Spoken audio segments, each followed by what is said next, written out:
Hello. Unfortunately, I can't speak Italian, so it's going to be in English, this one. So shortly, I'll just introduce what I'm going to be talking about. It will be a short introduction to CHR Hansen and how we ensure quality. Then into the bioprotection, focusing on having control, very much in line with what the professor just has been talking about. And then on to biogenic amines as well, and the impact of malolactic fermentation. So CHR Hansen is a very old company. It actually was started in 1874, and that was with rennet.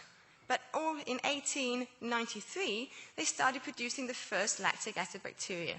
I'm showing you this just to prove that this is a company that knows a lot about lactic acid bacteria. We have a very old history in this.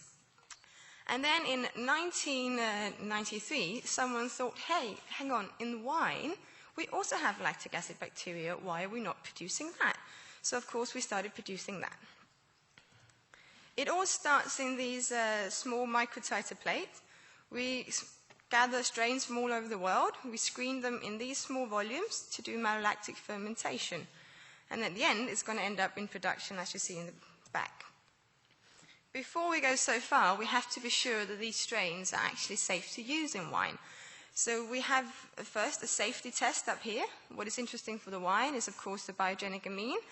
We screen if it can produce this. Then we go into the genome sequence to see are there any unwanted traits this strain might have. If it doesn't, we go further, and we start producing it in 2-liter fermenters.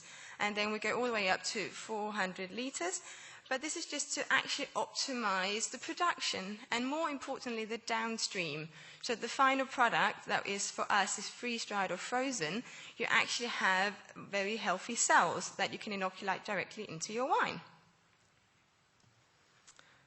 So, as I kind of showed before, we have the genome sequence of all our strains, which is great for us people in research.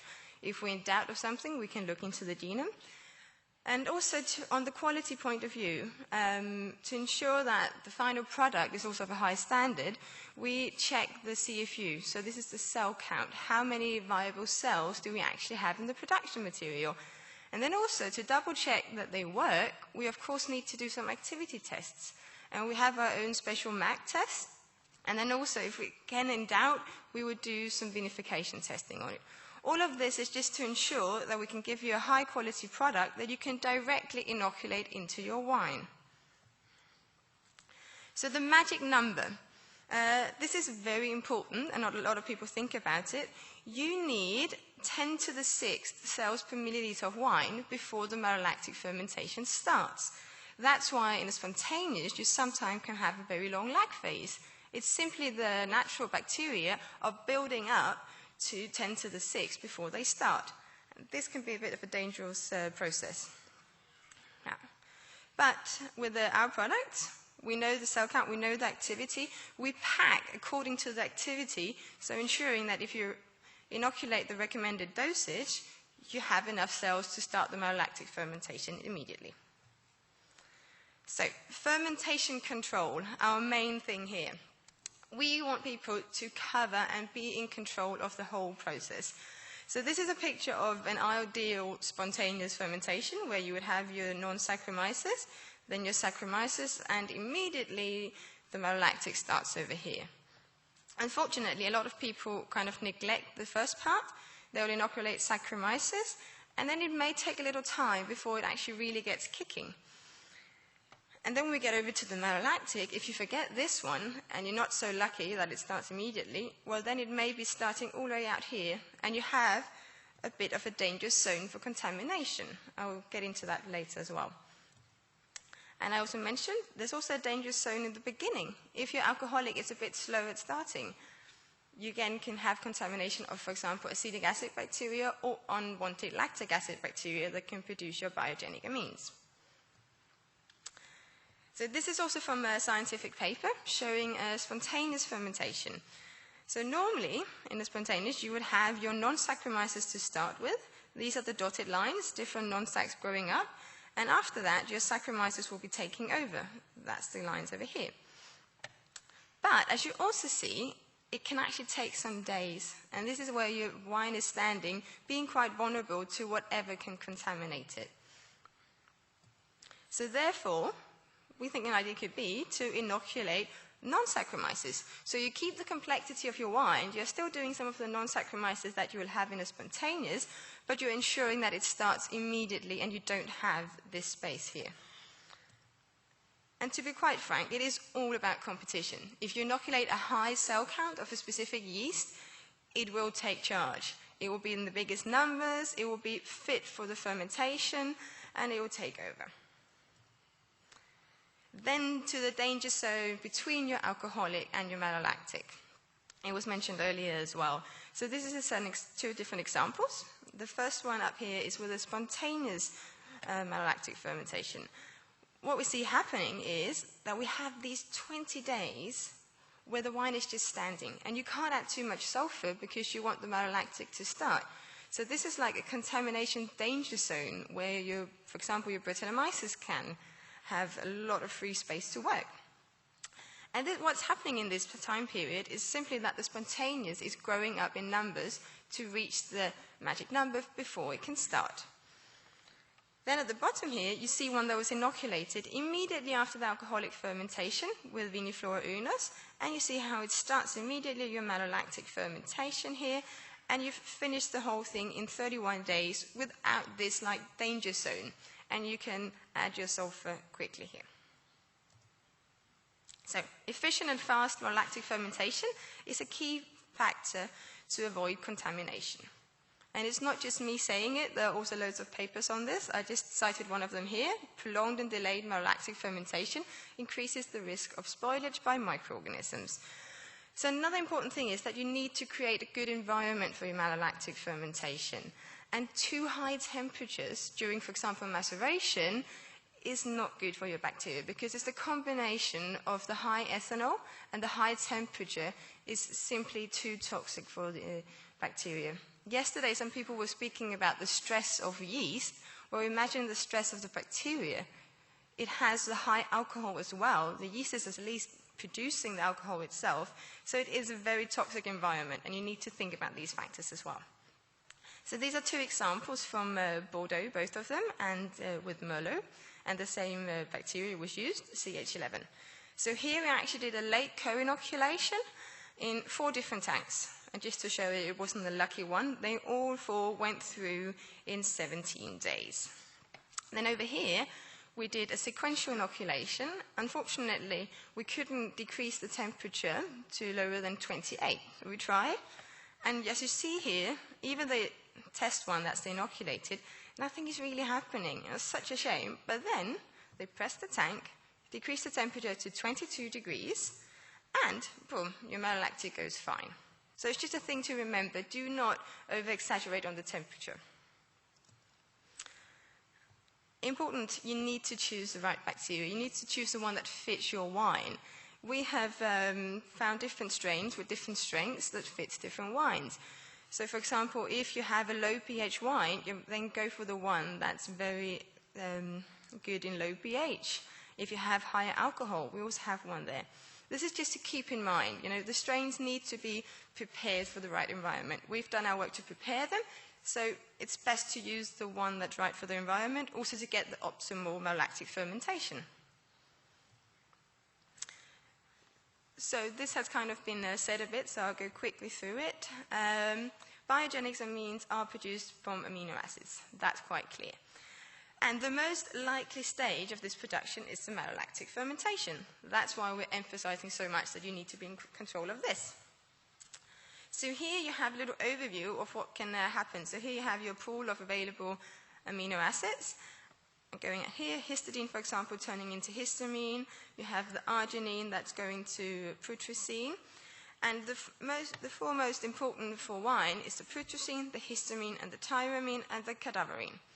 And what they cause is, of course, nausea, diarrhea, vomiting, headaches, not very nice things. I'll focus a bit more on the histamine, as that's the one that's most allergenic to humans. And why is it so allergenic to us? It's quite interesting, because we do have histidine in our bodies, and it's very well regulated normally. And it affects a lot of the functions we have. Is thermoregulation, sleep, awakeness, and your gastric. But this also explains that if this gets out of order, out of balance, then you can start getting redness in your face, stomach problems, headache, all these things we don't want. And the reason for it being so bad in wine is actually that we're using some of the same enzymes to degrade the alcohol that we're consuming with the wine. So the system can get all confused. It needs to degrade the alcohol, but it's also got extra histamine. What is it supposed to do? So, biogenic amines are produced by certain microorganisms in must and wine from amino acid precursors via decarboxylase enzymes. We've seen that. So you have your amino acid, for example, the histidine. You have a microbe with decarboxylase enzyme, and that can produce your histamine that we don't want. As mentioned earlier, it's not only the bacteria, of course. It can happen in the grapes with fungal infection during the alcoholic, and during the malolactic, and also in aging if you have an unstable wine during your aging process. But most likely it is the malolactic fermentation. But that's why it's important to know that the Viniflora, which is the CHR Hansen line of malolactic bacteria, does not have this enzyme path. And I'd like to prove that to you. It's not just something I'm saying. So we have two different ways that we look into this. We first do a phenotypic test. So seeing if we give it the optimal conditions, put it in a nice growth media, and then with the four main precursors, the amino acids, grow it up, then we harvest the supernatant, and we analyze this with a GCMS method. And that's what you see here. It may be a little bit too small, but I hope you can see it. So this is our different bacteria. Here's a positive control that we know produces biogenic amine, and here is the media on its own, so the negative control. All the yellow colors are the amino acids, and the blue is the biogenic amines. So as you can see here, all our bacteria are very stable in the amino acids, and no biogenic amines are produced. This is good to know. But we wanted to be absolutely sure that it couldn't do this in any other condition, because this was only one growth condition. So we looked into the genome, we found the relevant genes for the different decarboxylases, and we double-checked, does it have it? And luckily, it proves that they were all negative, so it can absolutely not produce it. It does not have the enzyme. Then to some results. I know that winemakers love to see that it actually works in real life. So this is an example from Bordeaux, some field trials done together with our distributor there. So there was 3 wineries that were using CH16. They were doing a sequential inoculation immediately after the alcoholic. And then there was one winery that had a spontaneous malolactic fermentation. So you see here, very nicely, very low histamine in the 3 that were inoculated, whereas the spontaneous had a much higher histamine level. It should also be mentioned, as you can see, there is something here. And that's, again, because it can be produced by fungi and by yeast early in the process. So maybe here it could have been a good idea to do some co-inoculation. Then onto a very scary scenario here. This is a winery in Portugal. They have one vineyard which they really struggle with biogenic amines. Every year they get a very high number. So we did trials there. Unfortunately, they only wanted to test the malolactic fermentation. We couldn't inoculate non-sacs or anything else. And they only wanted to do it sequential. But that was fine. We wanted to see what could happen. So what you have here in the graph, if I can point, yeah. You have the must here. So already in the must, they actually have a fair amount of histamine. So this is probably from fungi and also bacteria that's working in the must, because it's a very warm area, this. Then you have the alcoholic fermentation. And a little bit more has been produced. Again, it can be bacteria, yeast, we don't quite know. Then what we did is we split the wine into 2. And one, we inoculated with CH16, and the other one we did spontaneous, as they normally do. And here's the final results. So you see that CH16 didn't stop the production. So we at least limited it. What's of course interesting is for this winery to work a little bit early in the process, but now at least we could prove that the CH16, that would work. So my last comments here, take-home messages. Remember this magic number. it is 10 to the 6th. So you need 10 to the 6th Unococcus uni per milliliter of wine for the malolactic fermentation to start, meaning that you need a very good quality of bacteria, of course, that has a high cell count and a high activity. Then it's important to close these contamination windows because they are your danger zones. If you leave your wine not protected by any microorganisms that you know are there, that you're in control of, other microorganisms can attack it. For example, Brettanomyces, unwanted lactic acid bacteria, and acetic acid bacteria, of course. And then, important, select the right Unococcus uni for your wine to get the most efficient malolactic fermentation, as this will also help you. And then, finally, malolactic bacteria from CHR Hansen cannot produce biogenic amines. So this is definitely a way of securing your wine. Thank you for your attention, and I'll leave the floor to Marco.